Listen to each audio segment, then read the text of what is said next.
It is going to be a 2-chapter day, 26 and 27. So hold on to your hats, kids. Here it comes. Alright, chapter 26. By the way, how are you guys this morning? You know what I miss? I miss asking who is physically here or not here. And then we'd have a couple people, and then I'd say who is mentally not present. And we would have about 15 or 16. That was always interesting. But my hand would go up too, wouldn't it? Yep. Okay, now for chapter 26 and 27. Sophie wasn't sure if she wanted to collapse or cry as she threw her arms around Alden and squeezed as hard as she could. His heartbeat rang in her ears, and his chest rose and fell with slow, steady breaths, promising that he was alive. "I'm so sorry," he whispered, his voice weak and shaky. She leaned back to take a better look at him. His beautiful teal eyes looked dull and tired, and his hair was matted against his forehead from the blood still streaming down his face. She gagged.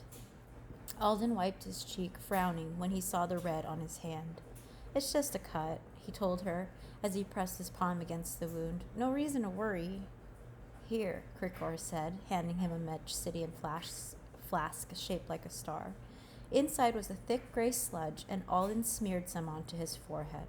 It hardened like cement, stopping the bleeding.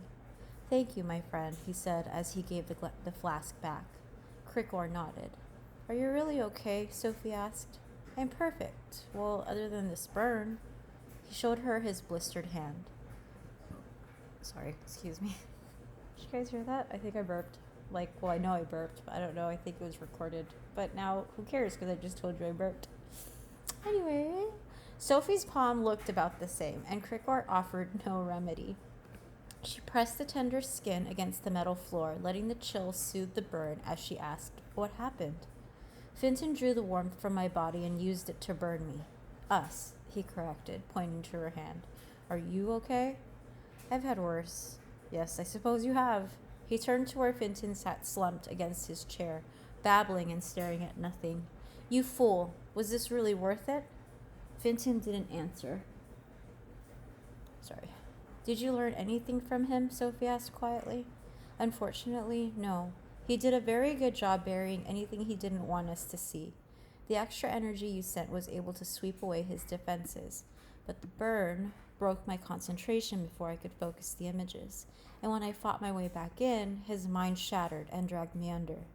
Now he's too far gone for us to risk any further searching." Alden punched the ground with his good hand, uttering a word Sophie had never heard before. She assumed it wasn't a good one. "Do you think we should try probing his mind again?" she asked quietly. "Maybe there's something—" "It's far too dangerous, Sophie. A broken mind is like quicksand. It pulls your consciousness down, trapping you inside." His eyes dropped to his hands as he gently bent his cinched fingers. "If you hadn't pulled me back, I would have been lost there forever. How did you find me?" "I have no idea. I just tried everything I could think of. I wasn't going to lose you." Alden pulled her in for another hug, and Sophie sank into it, letting his steady heartbeat reassure her that he was okay. He asked her for specifics, and she told him about wading through the icy darkness and following the trail of warmth to this small nook in his mind. "A nook?" "Yeah, it felt like it was a safe spot somehow. It was easier to concentrate in there. So I tried calling you to me. You didn't respond at first, but then I filled the nook with images of your family, and after a few minutes you found me." "I remember that. Sort of." He let her go and wiped his eyes. "What else do you remember?" she whispered, hoping it was okay to ask. "Not much. I had no idea who I was anymore, but I did feel like there was something missing, something I needed to know that was just out of my reach. I kept fighting my way toward it, but I wasn't getting anywhere until I felt a trickle of warmth and followed it. There were suddenly images all around me, people who felt familiar even though I couldn't remember who they were. Not until I saw your face in the mix and heard your voice. Then everything snapped into place, and I realized I had to fight for the people I care about. That gave me the strength to pull myself free." Fresh tears streamed down his cheeks. Sophie had to wipe away a few of her own. "I'm so incredibly sorry for what you've had to endure today, Sophie, but I'll confess, I'm glad you were here. I never would have made it through this if you hadn't been my guide. But I lost you. No, I lost myself, and trust me, no one could have saved me like you did. In all my years, I've never heard of anything like this nook you found. I suspect the uniqueness of your mind makes you the only one who can reach it. She straightened. Do you think that means I could say Finton is broken, Sophie, not lost? Those are two very different things. He turned to Finton, who now had a thin string of drool running down his chin. There's nothing more that can be done here. We should get home. Alden stood, wobbling so much Krikor had to steady him. I'm fine, he promised when he noticed Sophie's frown. Just weak from the headache. He pointed to his wound, which had swelled to a giant red mound around the crusty cement. Will Elwyn be able to fix it, she asked, as she followed him out of the cell.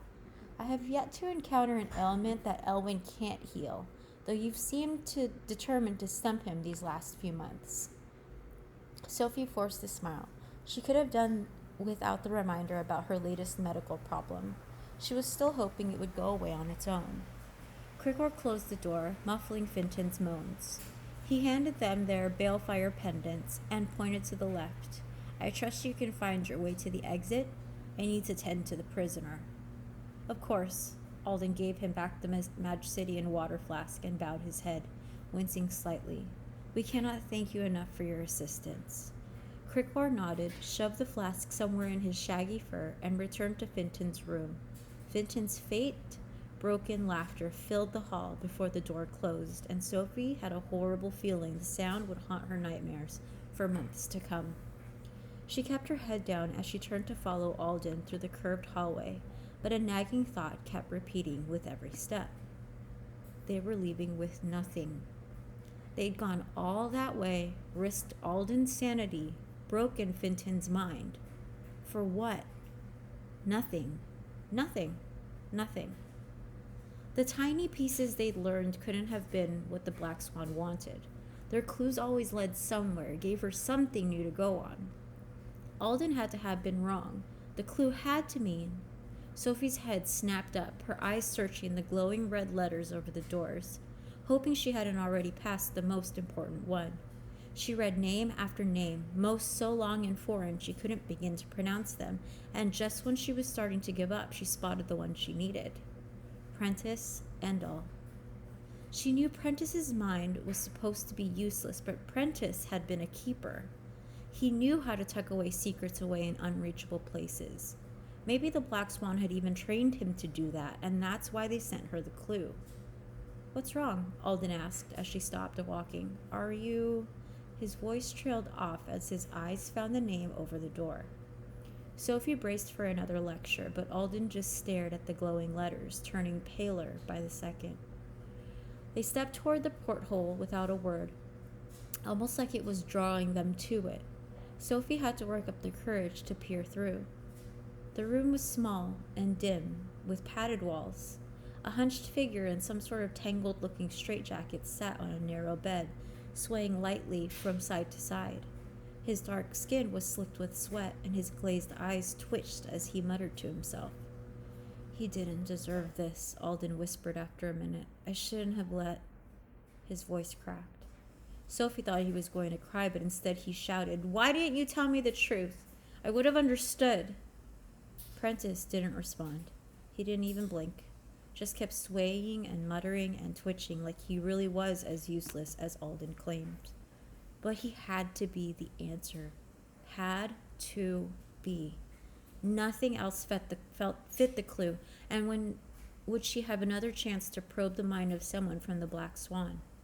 Her brain was so tired from everything she'd put it through, but Sophie rallied any extra energy she could, pressed her palms against the glass, and imagined that she was touching the skin around Prentice's temples.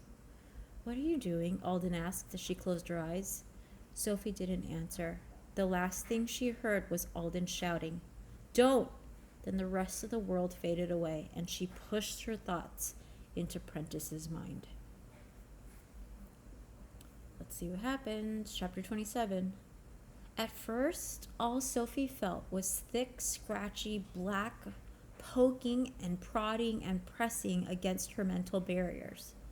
She tried to fight back, but the shadows were relentless, and the coldest one found a way to seep through. Images followed, as sharp and clear as normal memories. But they were wrong. Every color felt off. Every sound felt distorted. It felt like reality had been stripped and smashed and reassembled into something else, something terrifying. Trees rained from gray-green clouds, their dark branches reaching for her like clawed hands as they fell. Beasts sprang from a ground lit with stars, bared their fangs and chased her across the sky-covered hills. Glowing eyes peeked through bushes covered in blue ears, and butterflies with bright red lips whispered sounds like mush. Sophie searched for some clue, some key to translate what she was seeing, but there seemed to be no rhyme or reason for anything. Just the twisted thoughts of a twisted mind. The images tangled, coiling around her, pulling her deeper. She whipped through more darkness and fell into the streets of a ruined city. The clouded and cracked crystal buildings were a hodgepodge of structures Sophie had seen throughout the lost cities. The swirling castles from Eternalia sandwiched among the silver-tipped spires from Atlantis, mixed with gleaming mansions that wrapped around the pyramid of Foxfire. There was a fountain in the center of it all. 2 golden figures standing in a round pool, holding hands as colored streams of water showered them from every direction. A shadow of a girl appeared between them and took off through the buildings, shattered everything she touched before she dove into a sea of shards. Sophie plunged after her. Down, down, down she sank, feeling Prentice's mind turn colder, thicker, as she landed in a blank space, void of any sound or color. A bubble of nothing. She pressed against the sides, but a force slammed her back. Then a face appeared in front of her, pale and featureless except for 2 teal jewels for eyes.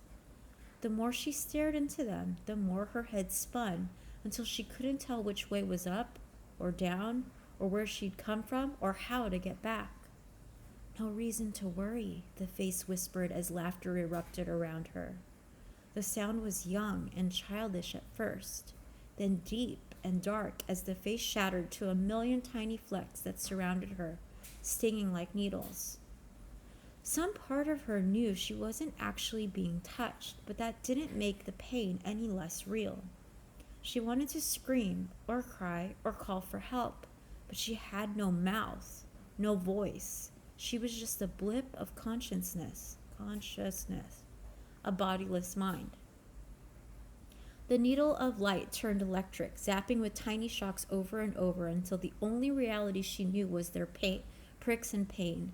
She was trapped, stuck in this nightmare world where shadows tricked and light attacked, and she was nothing. No one. No. She was someone. But who was she?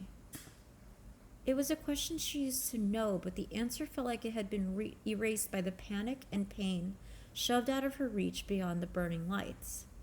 She had to find it, even if it was hard and even if it hurt.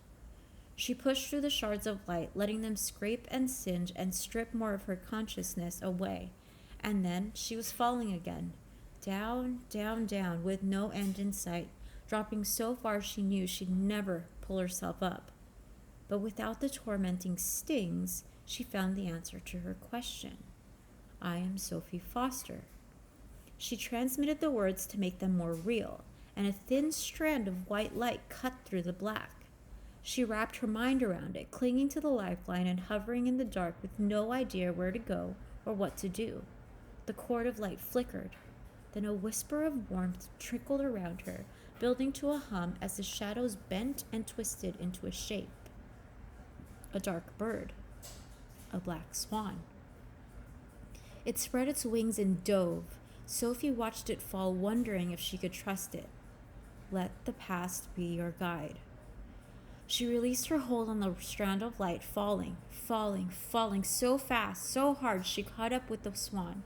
She grabbed its wings and held on tight as it swooped and swept and swerved, finally crashing into a world of sunlight and blue sky and green grassy hills. But the world was too bright, too shimmering, almost blinding. The swan, now a real bird, tumbled with Sophie across soft ground until they collided with the legs of a woman, knocking her down. Her musical laugh rang through the air as she fell into their tangled heap. Then she pulled herself free, cradling the flapping swan in her arms and whispering for it to be calm. She looked about 20, with long blonde hair that hung in soft waves and a violet gown. Sophie had never seen her before, but something felt familiar about her, especially when she smiled. The smile made her turquoise blue eyes sparkle the exact way Adeline's did in the rare moments when she broke free from her grief. Jolie. "Can you see me?" Sophie transmitted, knowing it was crazy. Jolie didn't respond. Instead, she looked back to the swan, waddling at her feet and reaching to stroke its black feathers. "I don't understand," Sophie transmitted, wishing she could scream when silence was the only response. "What does this mean?" Jolie laughed. "It'll be okay." Her voice was so similar to Adeline's, Sophie felt chills. Jolie turned toward her, and the clarity in her stare felt different than the other visions, like it wasn't a dream or a memory this time. "We have to trust," she told Sophie, her smile fading. "Trust what? Trust who?" Jolie didn't say. She just glanced at the sky and said, "You have to go." "How? And what are you doing here? What does this mean?"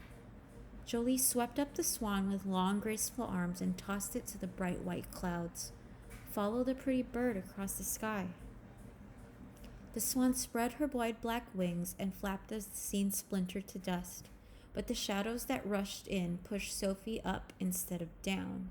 Shards of memories tried to grab her as she rose, but she was moving too fast, blurring through the darkness until it turned gray, and then white, and then she was back in her body, gasping and heaving and thrashing inside two strong arms that held her in a vice-like grip. "Don't you ever do that again," Alden shouted. That was interesting, huh, guys? All right, stay tuned tomorrow for chapter 28. Have a good day.